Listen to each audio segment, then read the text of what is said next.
ఇప్పుడు ఎక్కడికి వెళ్తున్నారు? ఫంక్షన్కి వెళ్ళాలి, చుట్టాలందరూ వస్తున్నారు. ఫ్రెండ్ ఫోన్ చేశాడమ్మా, 5 నిమిషాలు వచ్చేస్తా ఉండు. వెళ్తే వెళ్ళావు కానీ హెల్మెట్ తీసుకెళ్ళరా. హెయిర్ స్టైల్ పాడేద్దమ్మా. అసలు మాట ఎన్నిసార్లు చెప్పాలరా హెల్మెట్ తీసుకెళ్ళమని? అసలుకే రోజులు బాగాలేదు నాన్న, హెల్మెట్ తీసుకుని వెళ్ళు. సరే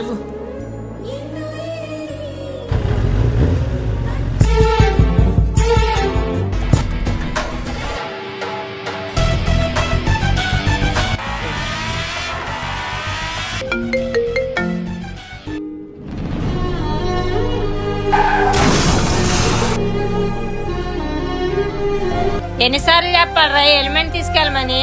అసలుకే రోజులు బాగాలేదు నాన్న, హెల్మెట్ తీసుకుని వెళ్ళు. లైఫ్ ని ఎంజాయ్ చేయాలి మావా, కానీ ఆ లైఫ్ చేయి దాటిపోయేంత కాదు. 500 రూపాయలకి వచ్చేసి హెల్మెట్ గురించి నువ్వు ఆలోచించుకుంటే నిన్ను నమ్ముకున్న నీ వాళ్ళ కళ్ళల్లో నీరు తప్ప, గుండెల్లో బాధ తప్ప ఇంకేమీ మిగలదు. Please wear helmet, save life.